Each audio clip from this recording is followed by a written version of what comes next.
Hoy en día, ya no observamos anomalías meteorológicas aisladas, sino señales de una desestabilización sistémica del sistema climático del planeta. El volumen de calor acumulado por los océanos del mundo. Esto equivale aproximadamente a 37 años del consumo total de energía de toda la humanidad. Las consecuencias pueden incluir granizo de mayor tamaño, patrones de precipitaciones más anómalos y transiciones más bruscas entre la sequía y las lluvias torrenciales. La humanidad ha observado visualmente menos del 0,001% de esa región. Hoy en día, los océanos del mundo no solo se están calentando rápidamente, la propia tasa de calentamiento está acelerándose. Los micro y nanoplásticos, al contaminar tanto el océano como la atmósfera, interfieren en los procesos de intercambio de calor, intercambio de gases, formación de nubes y en el ciclo hidrológico. A la naturaleza le es indiferente lo cómodas que puedan sentirse las instituciones o cómo se diseñen las estrategias políticas. La física de estos procesos continúa desarrollándose conforme a sus propias leyes, independientemente de nuestras dudas. Saludos, mi nombre es Egon Cholakian.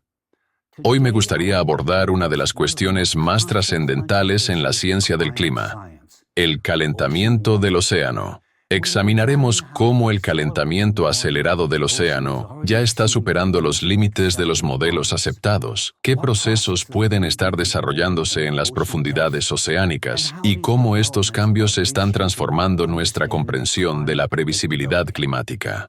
Hoy en día, ya no observamos anomalías meteorológicas aisladas, sino señales de una desestabilización sistémica del sistema climático del planeta. Permítanme recordarles que ya en las primeras semanas de febrero de 2026, la Organización Meteorológica Mundial se vio obligada a declarar oficialmente que el año ya había estado marcado por calor extremo, frío, precipitaciones e incendios forestales. Enero de 2026 fue el quinto enero más cálido jamás registrado. Al mismo tiempo, Europa experimentó su enero más frío desde 2010. Para alguien que no esté familiarizado con la física del sistema climático, esto puede parecer una contradicción. Sin embargo, en realidad, es uno de los indicadores más claros de desestabilización. Cuando el sistema climático se desplaza fuera del equilibrio, no significa que las temperaturas simplemente aumenten de manera uniforme en todas partes. Lo que sí significa es que los mecanismos habituales que distribuyen el calor, la humedad y las masas de aire comienzan a desintegrarse. El comportamiento de las corrientes en chorro se ve alterado. El vórtice polar se debilita y se deforma. El aire frío del Ártico se desplaza muy al sur, mientras que el aire cálido se introduce en regiones donde antes apenas aparecía. Precisamente por eso, incluso cuando el planeta sigue acumulando calor en general, empezamos a observar no solo olas de calor, sino también episodios de frío extremo. Y esto ya está ocurriendo. En el hemisferio norte, a comienzos de 2026, las incursiones de aire frío afectaron tanto a Europa como a América del Norte. Europa experimentó una serie de tormentas acompañadas de fuertes precipitaciones, vientos intensos y oleaje elevado, que se extendieron desde Irlanda y el Reino Unido hasta Portugal, España y todo el Mediterráneo. Al mismo tiempo, el hemisferio sur registraba calor extremo que alimentó incendios forestales masivos en Australia, Chile y la Patagonia. En el sureste de África, las lluvias torrenciales provocaron inundaciones destructivas, especialmente en Mozambique. Allí, las inundaciones afectaron al menos a 600.000 personas. Cientos de miles fueron desplazadas y aproximadamente 30.000 viviendas quedaron destruidas o gravemente dañadas. Estos desastres naturales ocurren en distintas partes del mundo, pero el sistema climático los conecta a través de un único proceso común: el calentamiento anómalo del océano. Es el océano anormalmente calentado el que transfiere cada vez más energía y humedad en exceso a la atmósfera. A partir de este excedente de calor y humedad comienzan a formarse tormentas, lluvias torrenciales y olas de calor y de frío extremo. Sin embargo, es importante comprender que el océano no se calienta ni interactúa con la atmósfera en condiciones estériles. Este delicado sistema ya ha sido alterado por otro factor de origen antropogénico: los micro y nanoplásticos. Al contaminar tanto el océano como la atmósfera, interfieren en los procesos de intercambio de calor, intercambio de gases, formación de nubes y en el ciclo hidrológico. El vapor de agua en el aire no se condensa en gotas de lluvia por sí solo. Necesita partículas alrededor de las cuales pueda producirse la condensación, los llamados núcleos de condensación. En condiciones normales, estos incluyen partículas de polvo, sal marina, hollín y otros aerosoles. Hoy en día, los nanoplásticos están presentes en cantidades medibles tanto en el océano como en la atmósfera.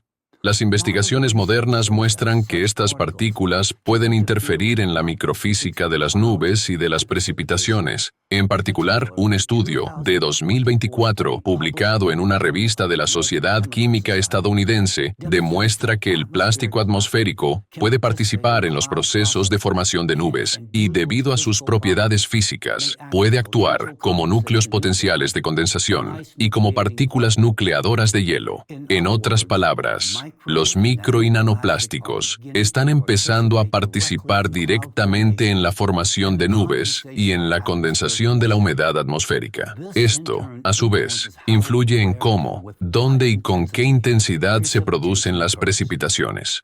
Las consecuencias pueden incluir granizo de mayor tamaño, patrones de precipitaciones más anómalos y transiciones más bruscas entre la sequía y las lluvias torrenciales.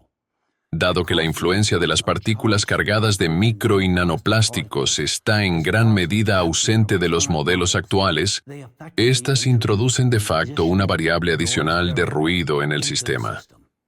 Como resultado, pueden aumentar la incertidumbre tanto de las previsiones meteorológicas a corto plazo como de las proyecciones climáticas a largo plazo. Sin embargo, la influencia del plástico no se limita a la atmósfera. El océano y la atmósfera juntos forman un único sistema climático. El agua posee una capacidad única para acumular enormes cantidades de calor mientras aumenta gradualmente su temperatura. Una capa de 10 metros de agua oceánica puede absorber más calor que toda la atmósfera de la Tierra. Durante el día, el océano absorbe calor y por la noche lo libera de nuevo hacia la atmósfera, suavizando las fluctuaciones de temperatura en el aire y funcionando como un aire acondicionado climático natural. Además, el océano extrae calor de las placas litosféricas y lo libera nuevamente a la atmósfera. Existen razones de peso para creer que la contaminación a gran escala del océano por micro y nanoplásticos está empezando a alterar este sistema finamente equilibrado de termorregulación. Según los datos disponibles, las partículas de nanoplástico se concentran al menos en 3 capas clave del océano: cerca de la superficie, en el fondo marino y en la termoclina, donde la temperatura y la densidad del agua cambian bruscamente. Las partículas de plástico con carga superficial interactúan con las moléculas de agua a nivel de los enlaces de hidrógeno. Como resultado, las propiedades físicas y químicas del agua marina comienzan a modificarse. La transferencia de calor hacia la atmósfera se ralentiza y empiezan a formarse zonas de sobrecalentamiento dentro de la columna de agua del océano. Esto nos lleva a una cuestión de importancia fundamental. Sí, según nuestra evaluación, los micro y nanoplásticos ejercen efectivamente una influencia significativa sobre el régimen térmico de los océanos del mundo. Pueden alterar el intercambio de calor, modificar las propiedades del agua, interferir en el intercambio de gases entre el océano y la atmósfera, influir en la formación de nubes y afectar al ciclo hidrológico. Sin embargo, a pesar de la gravedad de este factor, es necesario comprender claramente un punto: los micro y nanoplásticos no son en sí mismos una fuente de calor. Simplemente alteran el mecanismo natural mediante el cual el calor se libera. Y esto nos conduce a la cuestión central. Si los micro y nanoplásticos no generan calor, ¿cuál es entonces la fuente del calor adicional que ahora se está detectando en el océano? Para responder a esta pregunta, permítanme recurrir a los hechos disponibles. Hoy en día, los océanos del mundo no solo se están calentando rápidamente, la propia tasa de calentamiento está acelerándose. Nuevos estudios publicados en 2024 a 2025 muestran que el aumento de la temperatura oceánica ya no puede describirse como un proceso estable y gradual.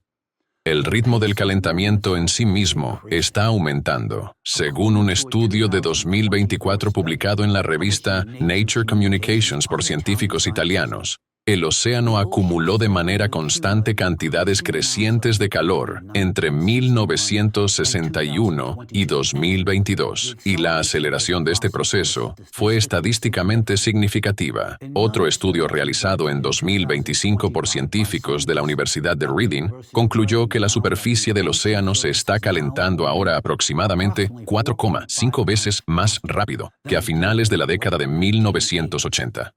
En aquel entonces, la tasa de calentamiento era de aproximadamente 0,06 grados Celsius por década.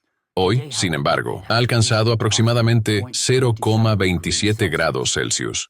Tradicionalmente, este calentamiento se ha explicado por las emisiones antropogénicas de gases de efecto invernadero. Sin embargo, en los últimos años, el ritmo del calentamiento ha comenzado a superar cada vez más lo que se esperaba según los modelos climáticos existentes. Precisamente por ello resulta especialmente significativo que los propios científicos hayan empezado a señalarlo de manera directa. Conviene recordar que a lo largo de 2023 y a comienzos de 2024, las temperaturas globales del océano alcanzaron niveles récord durante 450 días consecutivos, un acontecimiento que en ese momento no tenía precedentes en el registro observacional. El Dr. Brian McNulty, investigador asociado principal en la Escuela Rosenstiel de Ciencias Marinas y Atmosféricas de la Universidad de Miami, describió esta situación en una entrevista con NBC News. Y cito, "No se trata solo de un año entero con temperaturas oceánicas récord, sino del margen por el que se están superando esos récords. Ni siquiera se acerca a lo que fue el récord anterior". Fin de la cita. En ese momento, Gavin Schmidt, director del Instituto Goddard de Estudios Espaciales de la NASA, declaró en una entrevista con AFP que podrían estar implicados factores que anteriormente no habían sido tenidos en cuenta en lo que está ocurriendo. Permítanme citar también sus palabras. Y nuevamente cito, "Las tendencias a largo plazo las comprendemos y están impulsadas por los gases de efecto invernadero, están impulsadas por efectos antropogénicos. Pero lo que ocurrió en 2023 fue eso. Y además algo más. Y ese algo más es mucho mayor de lo que esperábamos o de lo que por ahora podemos explicar". Fin de la cita.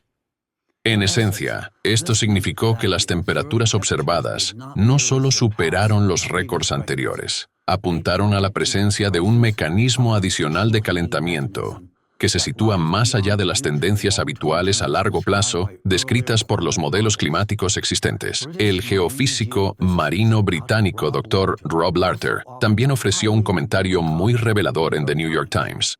Y nuevamente cito, "Es bastante alarmante, en parte porque no estoy escuchando a ningún científico que tenga una explicación convincente de por qué estamos viendo una desviación tan grande. Pero la impresión en este momento es que las cosas han ido más lejos y más rápido de lo que esperábamos". Fin de la cita. El profesor John Abraham, de la Universidad de St. Thomas, también habló con franqueza sobre este tema. Cito, "Temo que pueda estar ocurriendo algo más que esté provocando un cambio a largo plazo en las temperaturas de la superficie del mar que no habíamos previsto". Fin de la cita. Escuchen lo que dijo a continuación. Vuelvo a citar.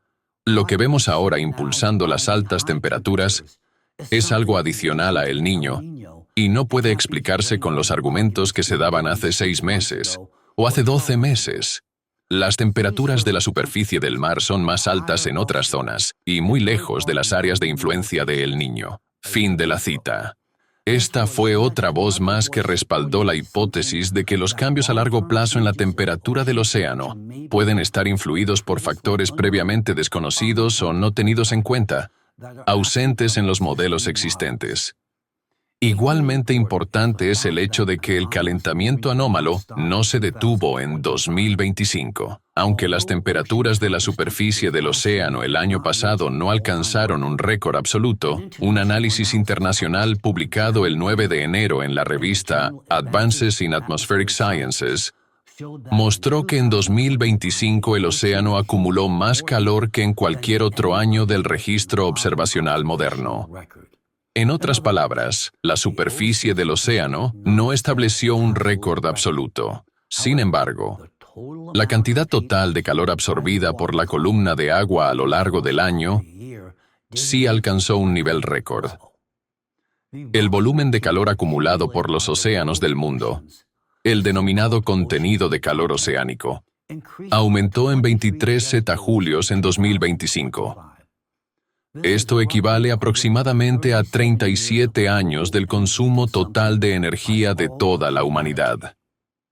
Si realmente está actuando un factor adicional dentro del sistema climático, uno que no ha sido incorporado a los modelos existentes, bien podría ser una de las razones por las que el océano no solo se está calentando rápidamente, sino que lo hace con una aceleración creciente.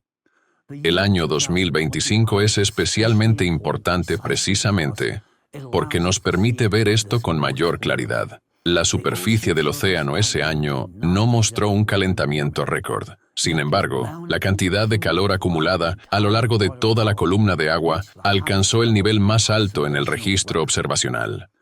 Esto nos lleva a una conclusión fundamental. En 2025, este factor desconocido no actuó desde la superficie. Es posible que sus consecuencias se hagan visibles más adelante en la superficie del océano. Pero un hecho ya es evidente. En 2025, el océano recibió una cantidad récord de calor adicional. Y es aquí donde la cuestión se vuelve particularmente urgente. Permítanme repetirlo. Si los micro y nanoplásticos solo pueden retener el calor al alterar su disipación natural, pero no lo generan por sí mismos, ¿de dónde procede entonces este calentamiento adicional del océano? Para explorar esta cuestión, descendamos a las profundidades del océano. Estudios recientes muestran que el calentamiento no solo se está produciendo en la superficie, sino también en las capas más profundas del océano. Científicos de la Administración Nacional Oceánica y Atmosférica, NOAA, han constatado que, en la cuenca argentina, el calentamiento por debajo de los 4.500 metros de profundidad se produjo entre 2009 y 2019, a un ritmo aproximado de 0,02 grados Celsius por década. A primera vista, esta cifra puede parecer pequeña. Sin embargo, no estamos hablando de un pequeño volumen de agua, sino de las inmensas masas del océano profundo. Aumentar la temperatura de una masa así, incluso en fracciones de grado, requiere un aporte enorme de energía. Además, a esas profundidades, las variaciones de temperatura suelen medirse en milésimas de grado, lo que significa que el cambio registrado fue cientos de veces mayor que las fluctuaciones habituales. Un patrón similar se ha observado en las aguas al sur del Círculo Polar. En 2020, oceanógrafos del Instituto Alfred Wegener, Centro Helmholtz para la Investigación Polar y Marina, constataron que durante las 3 décadas anteriores, las aguas del mar de Weddell, en la Antártida, a profundidades superiores a los 2.000 metros, se estaban calentando 5 veces más rápido que el resto de los océanos del mundo. Al mismo tiempo, según los propios investigadores, los 700 metros superiores de la columna de agua prácticamente no mostraban calentamiento alguno. En 2018, en un artículo publicado en la revista Oceanography, los científicos subrayaron que existe un consenso creciente dentro de la comunidad científica, según el cual el calentamiento oceánico también afecta a capas aguas situadas a más de 2.000 metros de profundidad. Resulta especialmente significativo que, según su revisión, a profundidades por debajo de los 4.000 metros, las cuencas más meridionales del océano profundo se estén calentando aproximadamente 10 veces más rápido que las del norte. Este consenso también quedó reflejado en el informe del Panel Intergubernamental sobre el Cambio Climático, IPCC, de 2013, basado en una serie de otros estudios. El informe reconocía que el océano no se está calentando únicamente en la superficie. La capa de agua situada entre profundidades de 700 y 2.000 metros ha estado acumulando calor al menos desde 2003. El IPCC también señaló que el calentamiento se extiende a profundidades mucho mayores, desde alrededor de los 3.000 metros hasta casi el fondo oceánico, especialmente en las aguas de fondo antárticas. Además, el informe afirmaba que las tasas más altas de calentamiento del océano profundo a escala global se observaban a profundidades de alrededor de 4.500 metros. En otras palabras, estamos hablando, en la práctica, de un calentamiento que se produce muy cerca del lecho marino. Al mismo tiempo, el IPCC subrayó que el océano profundo está mucho menos estudiado que la superficie, ya que los datos disponibles de esas profundidades siguen siendo extremadamente limitados. No obstante, el informe destacó que el calentamiento de las aguas profundas y de fondo forma parte del panorama general. El océano está absorbiendo progresivamente el exceso de calor en capas cada vez más profundas, asumiendo más del 90% del desequilibrio energético del sistema climático. Desde mi perspectiva, el debate debería haberse ampliado hace tiempo más allá del calentamiento superficial para incluir los cambios en las capas más profundas del océano. Este es un punto de importancia fundamental. La radiación solar no puede servir como una explicación suficiente para el calentamiento de las capas profundas del océano. La luz solar penetra en la columna de agua solo hasta una profundidad aproximada de 200 metros, y aun teniendo en cuenta la mezcla vertical, la influencia del calentamiento superficial puede extenderse como máximo hasta alrededor de los 700 metros. Una hipótesis ampliamente aceptada sostiene que las aguas superficiales son calentadas primero por el Sol y la atmósfera, tras lo cual la circulación global transporta gradualmente ese calor hacia capas más profundas. Sin embargo, los resultados de un estudio reciente de la Universidad Oceánica de China ponen seriamente en cuestión este esquema. Los investigadores identificaron un fenómeno que describieron como olas de calor marinas subsuperficiales. Descubrieron que aproximadamente un tercio de todas las olas de calor marinas no aparece en absoluto en la superficie del océano. Otro aproximadamente la mitad solo es visible en la superficie durante determinadas fases de su desarrollo, permaneciendo oculta dentro de la columna de agua en otras etapas. Si la atmósfera fuera la principal fuente de calor, sería razonable esperar que las anomalías térmicas aparecieran primero en la superficie y luego se propagaran hacia abajo. Sin embargo, las observaciones revelan un patrón diferente. Una parte sustancial de las olas de calor existe independientemente del calentamiento superficial. Todo ello apunta a la necesidad de considerar seriamente la posibilidad de una fuente adicional de energía que actúe desde abajo. El problema es que esta parte del océano sigue siendo la menos estudiada. Las regiones de aguas profundas son extremadamente difíciles de acceder y extraordinariamente costosas de investigar. En muchos casos, las temperaturas a grandes profundidades no se miden de forma continua, sino únicamente durante expediciones científicas poco frecuentes, que pueden realizarse una vez cada varios años o incluso una vez por década. La bióloga marina y oceanógrafa Sylvia Earle suele comentar, y cito, «Conocemos mejor la superficie de Marte que los fondos de nuestros océanos». Fin de la cita. Hasta el día de hoy, lamentablemente, la ciencia no ha establecido un medio sistemático para monitorizar los cambios que se producen directamente en el fondo oceánico. Las boyas Argo estándar suelen operar solo hasta profundidades de unos 2.000 metros, mientras que la profundidad media del océano es considerablemente mayor, y los procesos más relevantes para nuestro análisis pueden estar ocurriendo cerca del propio lecho marino. En mayo de 2025, investigadores de la Ocean Discovery League publicaron un artículo sobre nuestro limitado conocimiento del océano profundo. El texto señala que, aunque las zonas oceánicas situadas a más de 200 metros de profundidad cubren aproximadamente el 66% de la superficie del planeta, la humanidad ha observado visualmente menos del 0,001% de esa región. Esto corresponde a una superficie aproximadamente una décima parte del tamaño de Bélgica. Y, lamentablemente, esto implica algo de gran importancia. Seguimos observando el fondo oceánico no como un sistema monitorizado de forma continua, sino como un inmenso territorio oscuro que solo se ilumina ocasionalmente con el haz de una linterna. En la pantalla pueden ver ahora un mapa que muestra la actividad de las inmersiones en aguas profundas entre 1958 y 2024, tomado del artículo mencionado anteriormente. Los colores que van del amarillo al púrpura sobre el fondo gris indican el número de inmersiones de sumergibles de aguas profundas por cada 250 kilómetros cuadrados, y no la superficie real que ha sido observada visualmente. El área realmente observada de forma directa en el fondo marino es demasiado pequeña para representarse en un mapa a esta escala. Esto significa que podríamos estar pasando por alto no solo formas del relieve o ecosistemas individuales, sino también la propia dinámica energética de este vasto territorio, en gran medida inexplorado.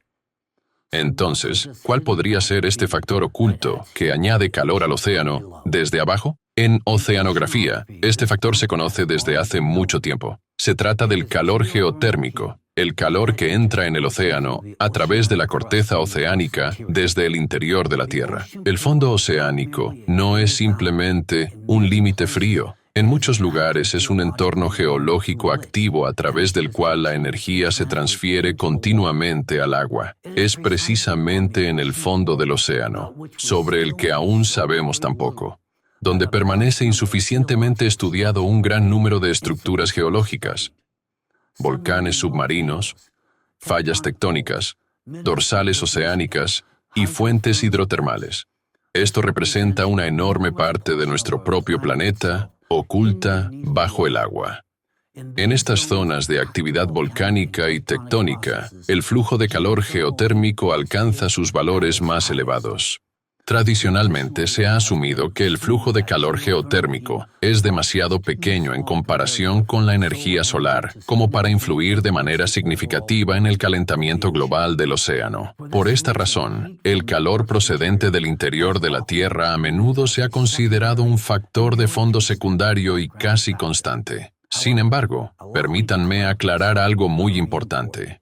El calor que asciende desde el interior de la Tierra a través del fondo oceánico desempeña un papel mucho más relevante en la configuración de los procesos del océano profundo de lo que comúnmente se ha supuesto, aunque a escala global, el debate sobre el calentamiento se centre con mayor frecuencia en factores antropogénicos. Por ejemplo, la modelización numérica que incluye el flujo de calor geotérmico muestra que la circulación de las aguas frías de fondo cerca de la Antártida se vuelve aproximadamente un 33% más intensa que en las simulaciones que excluyen el calentamiento del lecho marino. Los experimentos numéricos también demuestran que incluso un aporte de calor desde abajo realista y relativamente débil puede elevar la temperatura de las aguas de fondo hasta en 0,4 grados Celsius y alterar de manera significativa el régimen térmico en las capas más profundas del océano.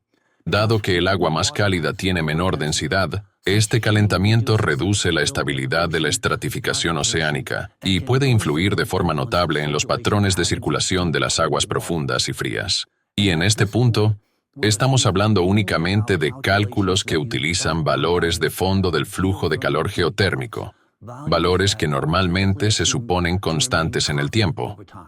Pero consideren lo siguiente: ¿podría ese flujo de calor cambiar, concretamente aumentar por alguna razón? Para mis espectadores habituales, la respuesta debería ser un evidente sí.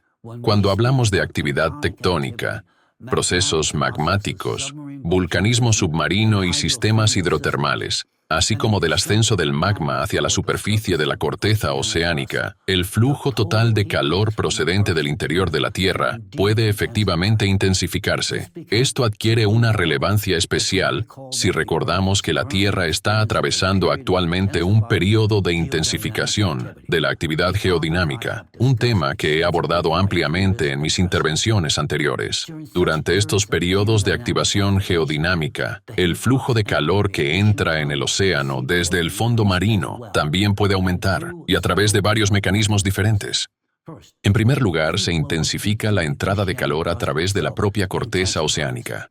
Cuando masas magmáticas más calientes se aproximan a su base, aumenta la transferencia de calor hacia arriba, desde el interior de la Tierra hasta las rocas del fondo, y luego hacia las aguas profundas. En otras palabras, el lecho marino comienza a funcionar como una superficie más caliente, a través de la cual entra de manera continua energía térmica adicional en el océano.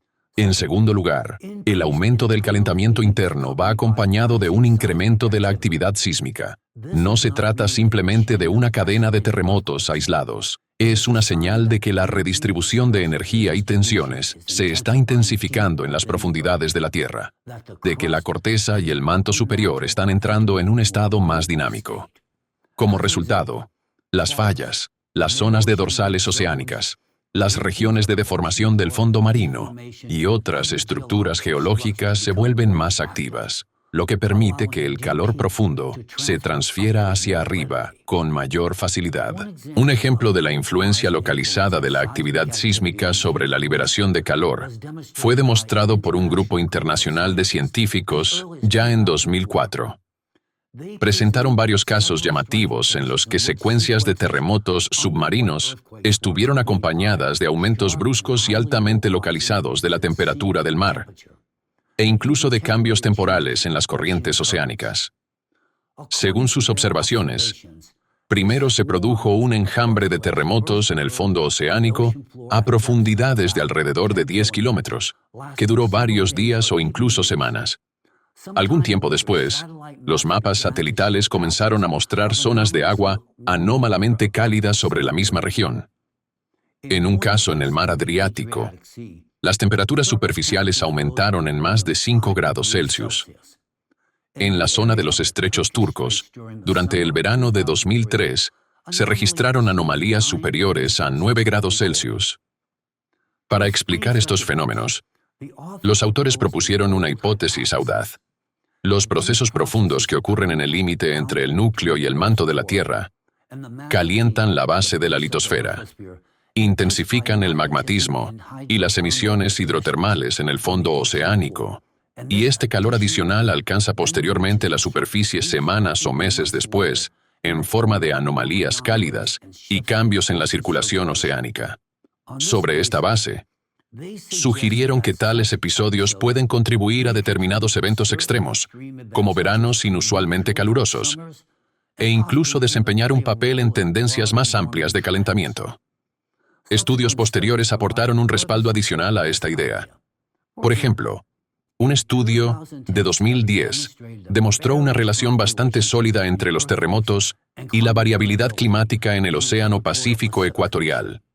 Los investigadores analizaron más de 30 años de observaciones, desde 1973 hasta 2008, comparando dos series temporales, la actividad sísmica en el Océano Pacífico y las fluctuaciones del clima tropical, incluidos los episodios de El Niño. Su análisis mostró que los episodios de aumento de la actividad sísmica y los incrementos en la energía sísmica total liberada generalmente precedían a los picos del Niño en aproximadamente 1,5 años. En otras palabras, los picos característicos de la actividad sísmica y los picos de la fase cálida en el Océano Pacífico no solo se correspondían entre sí, sino que además estaban sistemáticamente desplazados por un intervalo temporal bastante estable. A lo largo del periodo de observación de 30 años, los autores también constataron que la energía sísmica liberada en el Océano Pacífico se había, en promedio, aproximadamente duplicado. Un análisis similar fue realizado por el profesor Arthur Viterito, doctor en Ciencias Geográficas y especialista en Geografía Física y Clima. Comparó dos indicadores: el número de terremotos con magnitudes superiores a 4.5 que se producen en el fondo oceánico y los cambios en la temperatura atmosférica global. Según sus conclusiones, a partir de 1995, el número de estos terremotos a lo largo de las dorsales oceánicas comenzó a aumentar. Estas dorsales forman un sistema montañoso submarino global que se extiende aproximadamente a lo largo de 60.000 kilómetros, donde se crea activamente nueva corteza oceánica. Como demostró Viterito, existe una relación bastante sólida entre el incremento de la actividad sísmica en estas zonas y el aumento de la temperatura global. El coeficiente de correlación es superior a 0,78. Para datos climáticos de esta escala, este valor se considera muy elevado, lo que indica una correlación estadísticamente significativa y digna de atención. Al mismo tiempo, el aumento de la temperatura atmosférica no se produce de forma simultánea. En cambio, sigue al incremento de la actividad sísmica con un retraso aproximado de 2 años. Según la hipótesis del profesor, esta relación puede explicarse por el hecho de que la intensificación de la actividad sísmica y volcánica a lo largo de las dorsales oceánicas incrementa las emisiones hidrotermales y aporta un calentamiento adicional al agua del océano. Este calor extra se transfiere posteriormente a la atmósfera con un retraso de alrededor de 2 años. La tercera vía a través de la cual el calor se transfiere desde el interior de la Tierra es la intensificación de la actividad volcánica, incluido el vulcanismo submarino. Cuando el magma asciende y se aproxima a la superficie de la corteza oceánica, no solo calienta las rocas circundantes, sino que en algunos lugares también irrumpe hacia niveles superiores, formando fuentes de calor localizadas pero extremadamente intensivas en energía. Esto ya no es un efecto de fondo uniforme y débil, sino potentes pulsos de energía térmica liberados en el océano. Es importante comprender que el vulcanismo submarino no es una excepción rara, sino una de las formas principales de actividad volcánica en la Tierra. Según estimaciones actuales, alrededor del 75% de todas las erupciones volcánicas del planeta se producen bajo el agua. En muchos casos, las consecuencias de estas erupciones en aguas profundas no son visibles en la superficie del océano. Como resultado, solo observamos una parte de lo que está ocurriendo, y a menudo no podemos evaluar plenamente la verdadera magnitud de la actividad volcánica submarina. No obstante, incluso las observaciones disponibles indican que muchos sistemas volcánicos en todo el mundo están mostrando actualmente signos de una actividad anómala creciente. Según datos de la institución Smithsonian, el número de días al año en los que se registran erupciones volcánicas a escala mundial ha ido aumentando. Además, no solo ha cambiado la frecuencia. Cada vez se reportan más casos en los que la lava expulsada presenta propiedades inusuales. Está sobrecalentada y posee una composición química atípica, característica del magma, que asciende desde las capas más profundas del manto. Esto es especialmente importante en el contexto de nuestra conversación, ya que este tipo de magma transporta mayores cantidades de energía interna profunda. Si estos procesos se están intensificando no solo en tierra firme, sino también en las zonas de vulcanismo submarino, ello implicaría una entrada adicional de calor en el océano desde abajo, a través del calentamiento de las rocas circundantes, la liberación de magma y el fortalecimiento general de las emisiones térmicas desde el fondo marino. La cuarta vía de transferencia de calor desde el interior de la Tierra es la activación de los sistemas hidrotermales. En esencia, se trata de canales naturales de intercambio térmico entre el interior terrestre y el océano. El agua marina penetra en capas de rocas calentadas, se calienta, se enriquece con minerales y luego regresa al océano en forma de descargas hidrotermales calientes. Si la energía interna de la Tierra aumenta, estos sistemas comienzan a funcionar con mayor intensidad, transfiriendo mayores cantidades de calor al agua circundante. El punto clave es simplemente este. Durante los periodos de activación geodinámica, el océano no recibe simplemente un poco más de calor desde abajo. Todo el sistema de transferencia de energía desde el interior de la Tierra hacia el océano se intensifica. Aumentan tanto el flujo geotérmico de fondo a través del lecho marino, como las liberaciones localizadas de calor en las zonas de fallas, vulcanismo y actividad hidrotermal. En tales periodos, el fondo oceánico deja de ser únicamente un límite y pasa a convertirse en una fuente de calentamiento mucho más activa. Además, estas fases de activación pueden variar en su escala. Episodios relativamente moderados son seguidos por intervalos más intensos durante los cuales cantidades considerablemente mayores de energía penetran en las capas profundas del interior del planeta. Durante estas fases más fuertes, el interior de la Tierra se calienta con mayor intensidad, el ascenso del magma se vuelve más vigoroso, la deformación de la corteza aumenta, crecen el número y la magnitud de los terremotos, y la actividad volcánica se intensifica. Como consecuencia, se transfiere aún más calor al océano desde abajo. En otras palabras, no estamos tratando con fluctuaciones aleatorias ni con anomalías aisladas.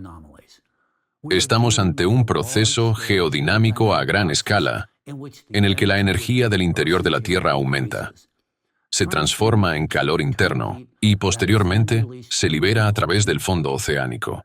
Esto significa que la contribución geotérmica al calentamiento del océano en la época actual ya no debería considerarse únicamente como un factor de fondo insignificante, sino como un componente que puede intensificarse de manera significativa. Esto plantea una cuestión metodológica fundamental. Aunque numerosos estudios científicos ya demuestran de manera convincente que la energía geotérmica contribuye de forma significativa al calentamiento del océano, este componente sigue estando en gran medida ausente en la mayoría de los modelos existentes sobre el calentamiento oceánico y los cálculos climáticos. No ha llegado el momento de reconsiderar este aspecto y comenzar al menos a probar de manera sistemática escenarios en los que el flujo geotérmico variable se incluya como un factor amplificador independiente. El calentamiento anómalo del océano no es un asunto trivial. Intensifica directamente las inundaciones, las precipitaciones extremas, el granizo, las tormentas, los vientos violentos y los huracanes. Si el océano se está calentando no solo desde arriba, sino también desde abajo, debido a una entrada adicional de calor profundo, entonces ignorar este mecanismo ya no es prudencia científica. Se convierte en una forma peligrosa de ceguera. ¿Estamos realmente preparados para esperar hasta que el océano se caliente hasta el punto en que los fenómenos extremos conocidos comiencen a transformarse en una clase completamente nueva de intensidad? ¿Megatornados, megatormentas y megahuracanes? Permítanme, por favor, repetirlo. El calentamiento del océano no se está produciendo de forma lineal, se está acelerando. En este contexto, resulta verdaderamente sorprendente lo fácilmente que seguimos confiando en modelos que ya llevan varios años quedándose rezagados respecto a la realidad observada. Uno empieza a preguntarse si su valor predictivo no ha sido abandonado silenciosamente, en lugar de reconocer abiertamente que quizá haya llegado el momento de revisar los propios modelos. Y aquí debo volver una vez más a la cuestión de los micro y nanoplásticos. Durante millones de años, la Tierra dispuso de un poderoso sistema de autorregulación, una especie de sistema inmunológico planetario natural. Uno de sus componentes centrales eran los océanos del mundo, que funcionaban como un termorregulador planetario. Absorbían, redistribuían y disipaban el exceso de calor, incluido el calor que ascendía desde el interior de la Tierra. Fue precisamente este mecanismo el que ayudó al planeta a atravesar periodos de activación geodinámica. Pero hemos comenzado a romper este mecanismo. Uno de los factores más peligrosos es la contaminación a gran escala del océano por micro y nanoplásticos. Ya no estamos hablando simplemente de residuos que flotan en el agua. Estamos hablando de una sustancia que interfiere en la propia física del intercambio térmico oceánico.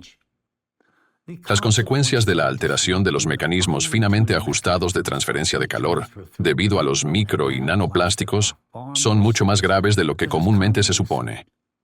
El océano no solo se está calentando. Ahora es menos capaz de liberar calor. incluido el calor que normalmente escaparía del interior de la Tierra durante los periodos de actividad geodinámica. Esto significa que las placas litosféricas se enfrían con menor eficacia, mientras que una parte del calor interno profundo comienza a acumularse dentro del sistema. Esto representa una interferencia profunda en el mecanismo de termorregulación del planeta, creando el riesgo de que el actual periodo de actividad geodinámica pueda volverse más intenso que cualquier otro observado anteriormente en la Tierra. Como resultado, nos enfrentamos a un nuevo tipo de crisis combinada.